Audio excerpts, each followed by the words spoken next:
Bonsoir à tous. On est super content de vous voir. Super content de vous voir ce soir. On sait qu'il s'est mis à pleuvoir et que du coup vous êtes tous rentrés exprès pour pas prendre la pluie. Alors, on est tous réunis ce soir pour partager des connaissances, partager autour de Polymère, d'autres trucs, et puis après prendre un pot. Donc le GDG Paris, pour ceux qui ne savent pas, mais bon, la plupart d'entre vous savent, c'est une association de loi 1901 qui a été créée en 2011. On organise différents événements, dans le but de partager nos connaissances, de partager une expertise à travers les technos Google et de favoriser le networking. Alors, genre de job, trouver des nouvelles connaissances, partager notre passion avec des personnes, peu importe, l'idée c'est de rassembler des gens qui ont les mêmes envies, les mêmes choix, qui aiment bien bosser sur les mêmes technos et d'échanger et de voir si on peut imposer Angular ou pas partout. Donc, on organise des événements tout au long de l'année.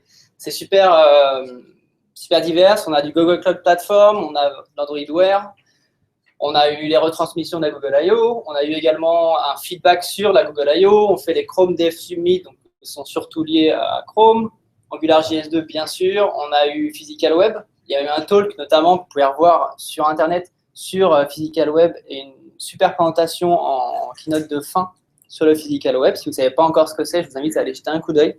C'est plutôt sympa, on a de la VR avec les cardboards, plein de choses intéressantes. Et du coup, on fait ces meet-up à peu près une fois par mois. Donc n'hésitez pas à nous suivre sur le meet-up GDG Paris. C'est essentiellement là qu'on poste les annonces. On a une grosse conférence annuelle qui s'appelle le DevFest pour Développeurs Festival. Là, on va avoir 3 ou 4 tracks en parallèle et proposer tout un tas de sujets autour de la mobilité, du cloud, des nouveautés. On va proposer des Code Labs, il va y avoir des speakers anglais, des speakers français, et l'objectif, c'est de rassembler des passionnés, souvent des développeurs, pour discuter encore des technos de Google et tout ce qu'on peut faire avec. En général, on l'organise en janvier ou en février, donc maintenant, ce sera l'année prochaine. N'hésitez pas à suivre toujours pareil le meet-up. Il y aura un site dédié également pour le DevFest. Ah, c'est cool, il y avait un truc là. Ah ouais, non, c'est nos sponsors. Donc, le GDG Paris est une association, donc on a pas mal de sponsors pour fonctionner. Des boîtes qui travaillent avec Google ou pas, des sociétés de services, plein d'entreprises. Donc, si une parmi ces entreprises vous intéresse, n'hésitez pas à venir nous voir, on peut en discuter, on a des relais vers ces entreprises. Par ailleurs, juste pour vous tenir informé, la société Sphere propose une formation Polymère faite par des GDE, des Google Developer Experts. Elle est gratuite, elle dure 3 jours, du 11, 12 et 13 juillet. Alors, c'est bientôt, hein. Donc, il faut vous rendre sur school.sphere.com. Et là, vous pouvez vous inscrire, poser peut-être 3 RTT, 3 jours de vacances, et vous pouvez être formé et certifié sur Polymère. C'est pas mal, c'est gratuit, et c'est fait par des GDE, et c'est à Google. Si vous voulez plus d'informations, encore une fois, passez me voir, ou Pritesh, ou d'autres personnes, et allez voir sur school.sphere.com. Merci ce soir à Mythique, un grand merci. Donc on les applaudit. Merci.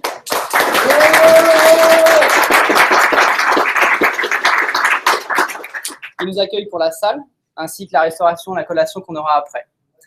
Les présentations vont durer 1 heure à peu près. Donc on a un premier talk de 45 minutes par les gens de Murex et un autre talk de 15-20 minutes par les gens de Mythique. Est-ce que tu veux dire quelque chose du coup? Oui, je voulais juste vous souhaiter la bienvenue. Je vais le faire sans micro. Je ne sais pas si les speakers vont le faire sans micro aussi. Hein, si je ne pas de souci. Merci à tous d'être venus. Je vais juste dire 2 mots pour la logistique. Dès la fin du meet-up, où on aura des petits bagels et des boissons qui seront distribués juste à côté. Il suffira de tourner à droite en sortant. Et n'hésitez pas à venir discuter aussi avec nous de tout ce que vous voudrez, de ce que vous entendrez aussi sur les talks aujourd'hui. Et je voulais remercier effectivement tous les speakers de ce soir. Et donc, je vous laisse avec la présentation Polymère. Et ensuite, côté mythique, sera Kevin qui représentera la société sur ce talk. Et, bon meet-up à tous. Bon meet-up à tous. À tout à l'heure.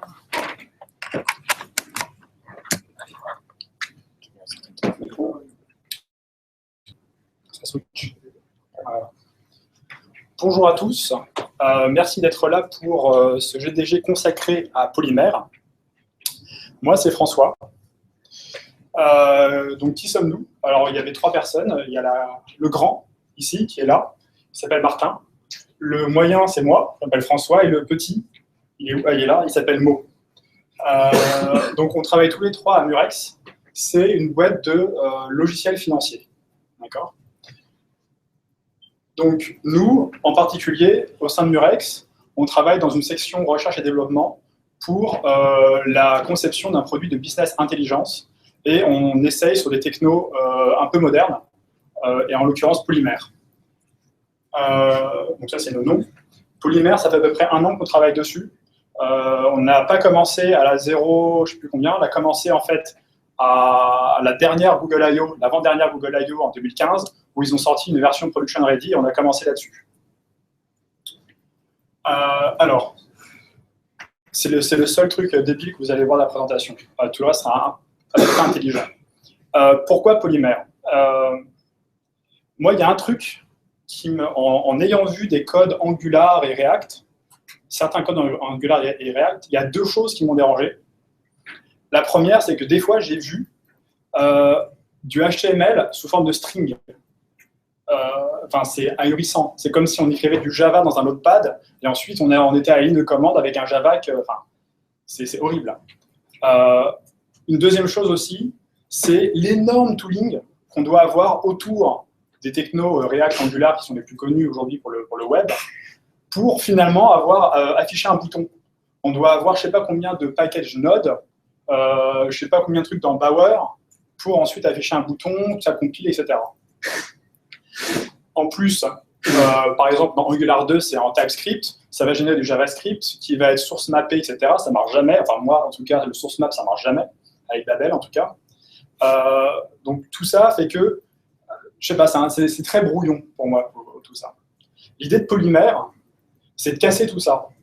Dans sa version la plus pure, Polymère n'a pas besoin du tout d'être compilé. Il suffit d'avoir un file serveur, d'avoir un petit serveur web, et bim, on peut normalement afficher un composant polymère. C'est ce que va vous montrer Martin tout à l'heure. Et l'idée aussi centrale de polymère, c'est de dire, mais replaçons la plateforme, les browsers aujourd'hui, au centre du tooling. Arrêtons de faire des outils pour faire plein de trucs parce que la plateforme ne supporte pas. Utilisons la plateforme, et en particulier le DOM qui est une très bonne API, au lieu d'utiliser jQuery ou je ne sais quel autre truc, qui sont moins performants, qui rajoutent du code et qui font plein de choses magiques à l'intérieur et des fois avec plein d'effets de bord. Donc voilà pourquoi nous, on a choisi Polymère. En plus, bon, ce qui est intéressant dans Polymère, c'est la partie Web Components. D'accord ? Je ne vais pas revenir dessus, mais c'est très intéressant pour réutiliser des composants d'application sans effet de bord au niveau du code, du style et du HTML. Alors, ça, c'est moi à la Google I.O. cette année. C'était sympa. J'ai eu la chance de rencontrer des gens de Polymère et d'Angular aussi. Et donc, je vais faire un petit mot là-dessus. Alors, il faut savoir que Polymère, ça fait très longtemps que c'est dans les têtes des gens de Chrome, en fait. Parce que Polymère, ça appartient à la team Chrome. Et c'est les gens de Chrome, ils bossent à côté, dans le même bureau, et des fois, même ce sont les gens qui codent le browser, qui codent en Polymère. Alors que Angular, c'est la team Ads chez Google. D'accord ? Ceux qui font les pubs. Donc, ils ont créé un framework qui répond à leurs besoins. Polymère, c'est plus une expérimentation, c'est partie d'une expérimentation, parce qu'ils se sont dit, avec tout ce qui existe en Qt, en Swing, ils sont capables d'avoir cette notion de widget, de composants. Ils se sont dit, mais pourquoi on n'arrive pas à avoir ça en web? Alors, ils se sont creusés la tête, et puis ils ont vu un truc qui s'appelait WebOS à l'époque, c'est mort maintenant de chez HP. Et c'est pas compliqué, ce qu'ils ont fait, une fois que c'était mort, ils ont pris 4 personnes de chez HP, dont ce monsieur-là, qui sort de chez HP, pour justement inventer, essayer de créer ces widgets, ces web components. Lui, c'est le product manager de Polymère, et elle, c'est celle qui adore les émoticônes. Si vous avez déjà un peu joué avec Polymère, c'est celle qui pose plein d'émoticônes partout. Donc voilà. Et donc ce qu'ils disent, c'est que Angular, répond à un besoin, mais ils pensent vraiment que Polymère, c'est l'avenir, c'est proche de la plateforme. Ils hésitent beaucoup avec les gens de Chrome. Et c'est un grand futur. Il y avait énormément de talks cette année à la Google I.O. Et d'ailleurs, j'ai passé mes 3 jours à faire que des talks quasiment sur Polymer, hein, sauf 2 talks sur Angular. Et c'est vraiment quelque chose qu'ils essayent de pousser. Donc, pour vous montrer plus en détail Polymer, je vais laisser Martin vous montrer comment on peut intégrer un composant Polymer dans une app Angular. Merci.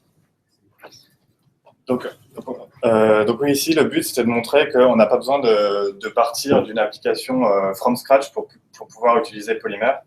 Donc, on peut très bien avoir une application Angular existante et pourquoi pas refactorer une partie de cette application avec un web component fait en Polymer. Donc pour cette démo, j'ai pris l'application To-Do MVC faite en Angular 2. Donc, pour ceux qui ne connaissent pas To-Do MVC, c'est un site qui recense plein d'applications To-Do développées dans plusieurs technologies. Donc, il y a l'application faite en Angular 2, en Polymer, en Ember, enfin tous les frameworks JS. Et donc, moi, j'ai repris l'application Angular 2 et j'ai remplacé une petite partie par un composant Polymer. Enfin, je vais le faire avec vous, en fait. Voilà. Donc, l'application de l'autre côté. Ça, c'est l'application Angular 2. Donc, il n'y a pas beaucoup de contraste. Hein. Donc, qu'est-ce qu'elle fait, cette application? On peut rentrer des tâches. Voilà. Donc là, tout en Angular 2 pour l'instant. Et on va s'amuser à remplacer une ligne, enfin une tâche par un web component. Donc, on va faire ça sans toucher à une seule ligne de code de la logique de l'application Angular 2. C'est vraiment pour montrer que là, on s'intègre dedans. Il n'y a pas beaucoup d'effets de bord il y a 0 effet de bord sur l'application Angular 2 et ça se fait de manière très simple. Donc, qu'est-ce qu'on va devoir faire? Donc, on va devoir créer une tâche qui est checkable. Donc, la checker, la déchecker. Une tâche qui est deleteable. Voilà, à droite, il y a une petite croix pour pouvoir la supprimer. Et la dernière feature qu'on fera, c'est une tâche éditable. Donc, on peut double-cliquer dessus. Et puis, voilà, éditer son nom. Donc, je passe côté code. Donc, est-ce que vous voyez bien au fond? Ça va? Donc, là, c'est ici qu'on boucle sur les éléments de la to-do list. Et donc, ce morceau de code-là, ça représente chaque élément de la to-do list. Donc, je vais remplacer ces 6 lignes de HTML par un web component. Donc, je vais créer le web component. New file. Donc, je l'appelle todoelement.html. Voilà. Voilà. Donc, merde. Donc ça, c'est un petit snippet pour initialiser l'élément rapidement. Donc en haut, il y a des imports d'autres composants polymères que je vais utiliser, donc c'est pas très important. Et ici, c'est la définition de mon composant polymère. Donc qu'est-ce qu'on a ici? Juste pour reprendre rapidement la composition d'un élément polymère, on a le tag DOM module qui lui encapsule la définition du DOM local de l'élément, du to-do element. On a le tag template qui lui définit le DOM local. Donc dedans, on trouve le style de l'élément et aussi son DOM. Pour l'instant, il n'y a que le content. Le content, c'est un point d'injection du composant. Donc plus tard, quand on va utiliser notre to-do element, je mets un exemple en bas. Hein. Là, on met un truc dedans au milieu. Le truc qu'on met au milieu, ça sera injecté ici, hein, par exemple. On verra plus tard on verra que ça va marcher. Et ensuite, à la fin, on a du JS. qui permet à Polymer d'enregistrer, d'initialiser le web component. Donc voilà. Juste avec ça, on va déjà pouvoir commencer à remplacer le HTML côté Angular. Ah oui, je ne vous ai pas montré, mais j'ai aussi, dans l'index.html, j'ai déjà importé mon composant Polymer. Voilà, c'est un détail, mais au passage. Donc là, je commente la partie Angular et je peux tout de suite commencer à la remplacer par mon composant Polymer. Donc là, je reprends exactement le binding qui existait avant, là, le titre. Je le mets dans mon composant Polymer. Et là, si on... Non. Voilà, si on refresh, bon, c'est moche pour l'instant, mais on a nos 3 éléments et on voit les titres. Donc maintenant, on va pouvoir commencer à rajouter les boutons, le bouton check, le bouton delete et la logique d'édition. Donc pour ça, je repasse côté Polymer, donc dans mon élément. Donc je vais rajouter un peu de CSS au passage. Ça. Bon, on s'en fout un peu dans le cadre de cet exercice de la CSS. OK. On va commencer par le bouton check. Donc le bouton check, ça veut dire que un élément est checké ou déchecké. Il est terminé ou il n'est pas terminé. Donc c'est un état de l'élément. Pour ça, on va créer une property. Donc une property, ça se définit dans la... Je l'ai mal écrit. Ça se définit comme ça. Donc on lui donne un nom. Donc checked. Check ou checked? Je ne sais plus ce que c'est. Et on peut lui dire, c'est le type booléen.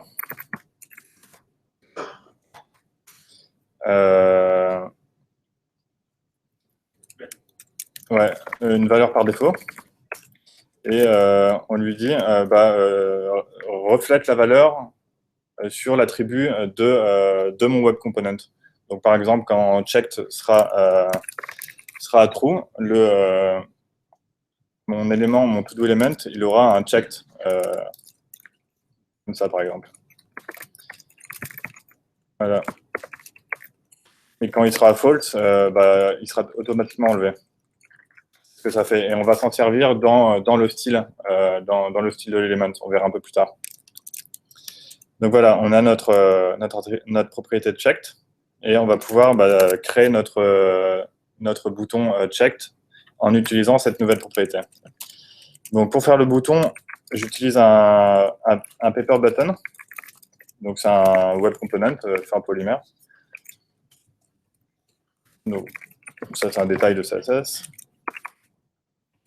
Et dedans je mets une icône. Donc Iron Icon c'est aussi un web component. Donc qui a une property icon qui est le nom de l'image affichée. Donc par exemple, je peux mettre checkbox. Ça va pas ça. J'ai fait une connerie.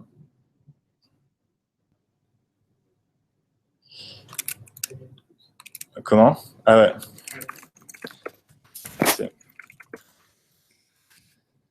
Donc voilà, là j'ai mis icône égale checkbox. Donc voilà, j'ai ma checkbox qui est tout le temps cochée en dur. Donc le but c'est de dynamiser ça avec la propriété check. Donc je fais un binding sur une méthode qui prend paramètre ma propriété checked. Et c'est parce que j'ai écrit ici, c'est parce que je mets en paramètre ma propriété polymère que le binding fonctionne. Donc là, je vais pouvoir déclarer ma méthode. Donc, qu'est-ce qu'elle fait, cette méthode? Si on est dans l'état checked, on renvoie la checkbox. Donc, c'est le nom de l'image checkbox qui est la checkbox checkée. Et sinon, une checkbox blanche. Donc là, par défaut, on a mis une valeur false, donc tout est blanc, tout est unchecked. Si je mets à true, là, par exemple, tout se coche. Donc le binding fonctionne correctement. Et aussi, ce qu'on va faire, c'est que quand on va taper sur le bouton, le untap, on va appeler une callback, uncheck. Et ce qu'on va faire, c'est juste firer un événement. On l'appelle check. Voilà. Donc ça suffit vraiment pour gérer l'état des éléments de la to-do list. Faire un check, uncheck. Bon, pour l'instant, il ne se passe rien quand j'appuie dessus. C'est parce que côté Angular, on n'a fait aucun binding. Donc là, maintenant, pardon, scroll. Côté Angular, ben, on va pouvoir faire le binding. Donc pareil, je reprends vraiment le binding qui existait avant. Hein. Donc, je bind ma property checked sur la property completed du modèle to-do. Et je reprends aussi, parce que là, ça a changé de nom. Donc, quand je reçois l'événement check, j'appelle le toggle completion qui existait déjà sur le modèle to-do. Et donc maintenant, bah, on peut checker, unchecker. Là, je peux faire un refresh du browser, hein, le truc est bien persisté. Donc voilà, donc je check le premier élément de ma liste, hein, c'est fait. Ce qu'on devait faire aussi, c'était barrer le label quand on check un élément. Donc pour ça, bah, je repasse côté polymère. Je vais wrapper mon content autour d'un petit div.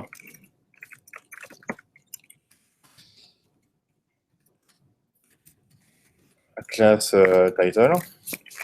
Et ensuite, je rajoute de la CSS pour lui dire de barrer l'élément quand mon élément est checked. Donc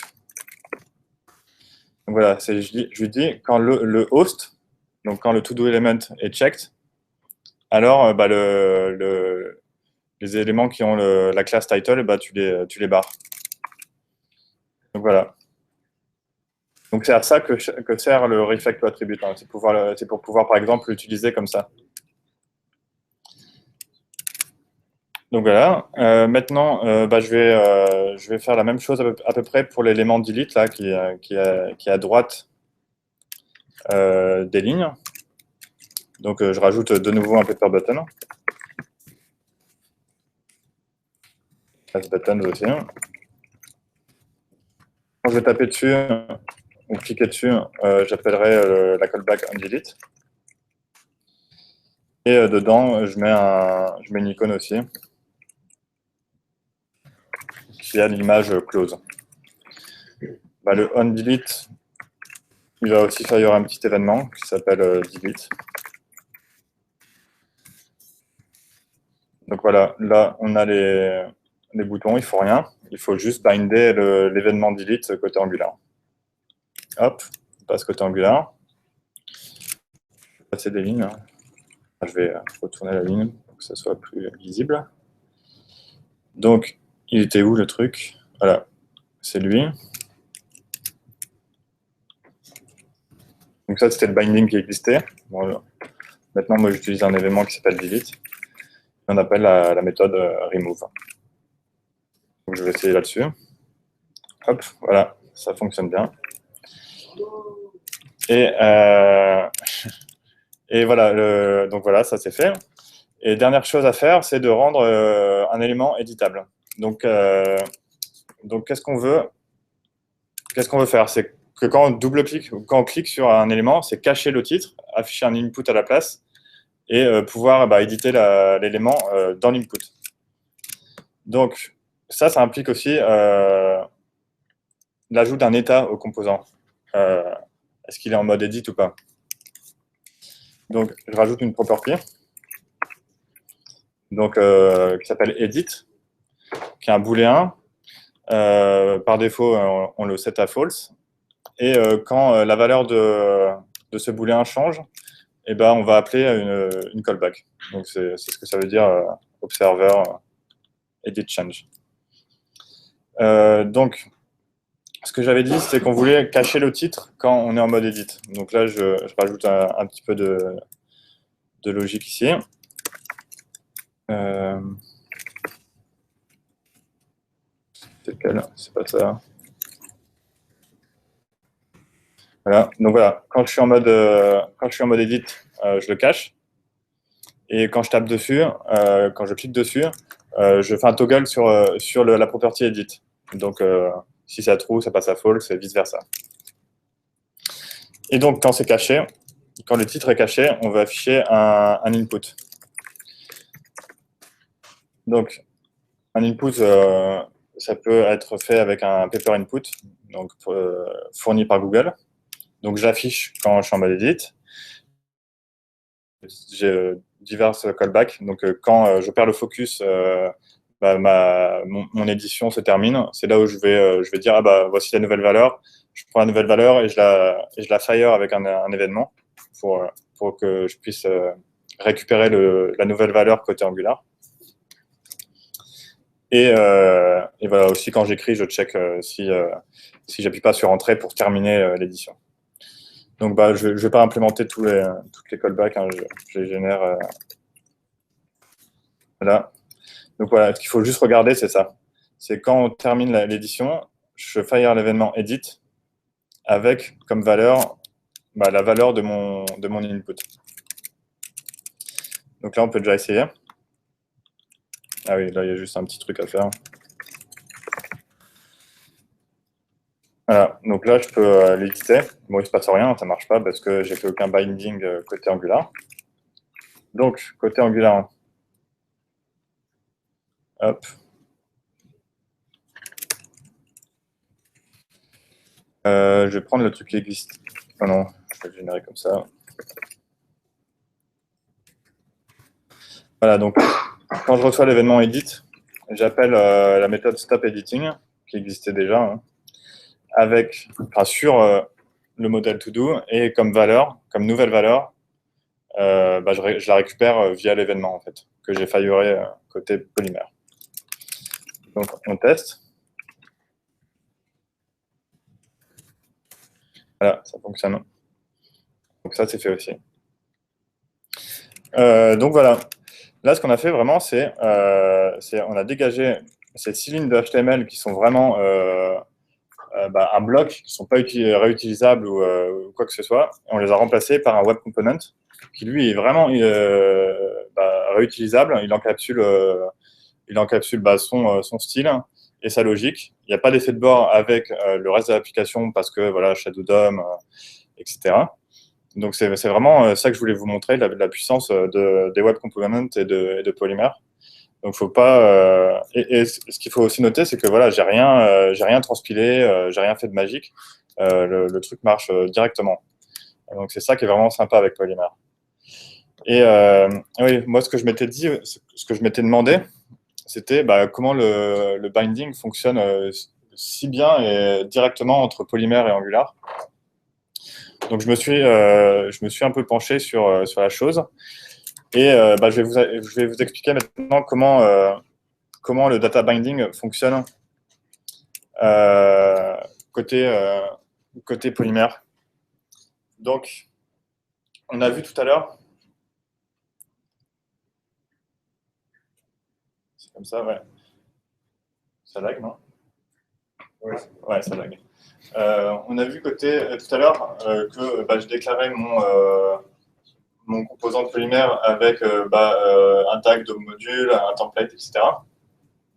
Donc, Polymer, lui, ce qu'il fait pour faire fonctionner son data binding, c'est que quand il initialise le composant, il parse le template et il cherche en fait les doubles crochets et les doubles accolades pour voir où est-ce qu'il va devoir agir quand une property change.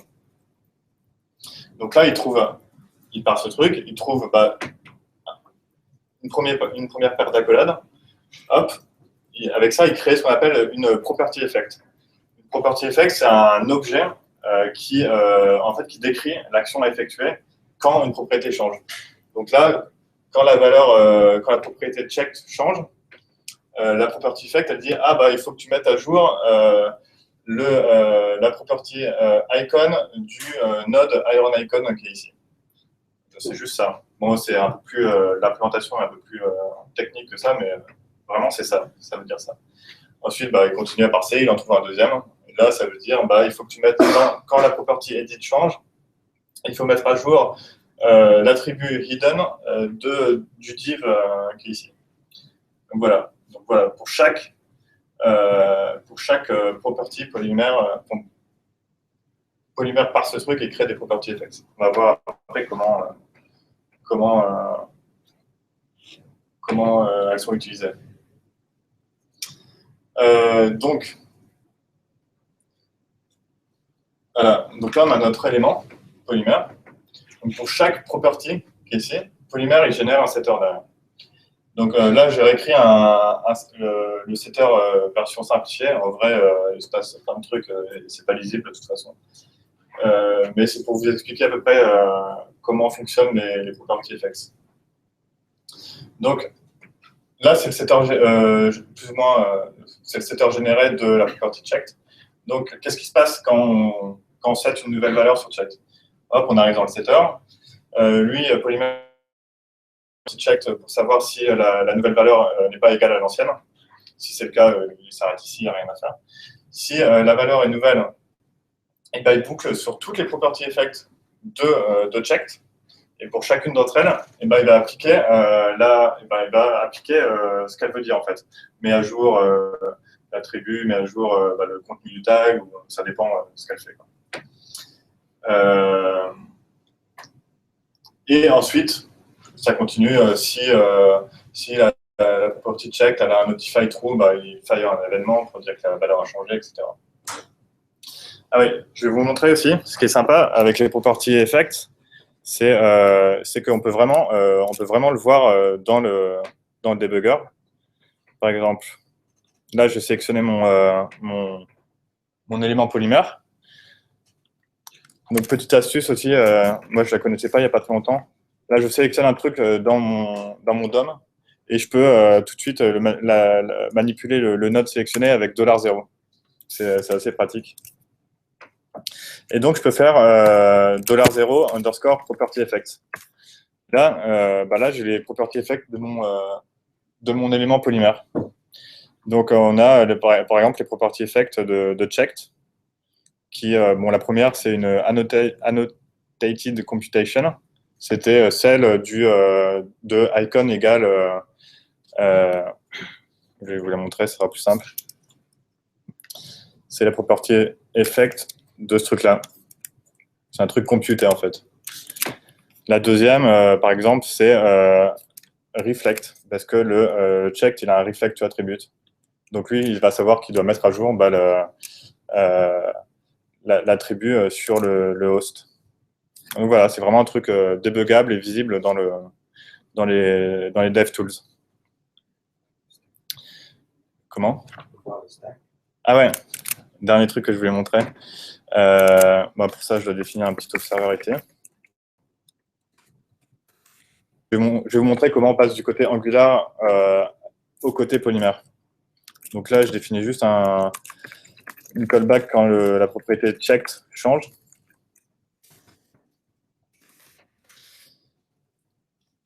On s'en fout des... Voilà, je vais décocher une tâche. Hop, je break dans... la stack, elle n'est pas très visible. Voilà, donc là, je break côté polymère. Et pas très loin, on a du Angular. Et lui, ce qu'il fait, c'est vraiment... Là, on a vu, là, j'ai déchecké un élément. Donc, il va setter false à la propriété de check de mon élément polymère. Et ça, derrière, ça s'appelle directement le setter généré. Ça, c'est le setter généré. Vous voyez, c'est beaucoup moins lisible. Déjà, on ne voit rien sur la console ici. Donc ça, c'est le setter généré de polymère. Donc voilà, la transition se fait vraiment naturellement entre Angular et Polymer, il n'y a pas de magie, quoi. Et les slides. Et ouais, j'avais prévu des animations que je ne vais pas montrer. Et voilà, c'était à peu près tout ce que j'avais à vous raconter là-dessus. Donc le projet, il est sur GitHub, ici. Et voilà, les Twitter de Mo et moi, si vous avez envie de nous suivre. Merci, et si vous avez des questions, c'est le moment.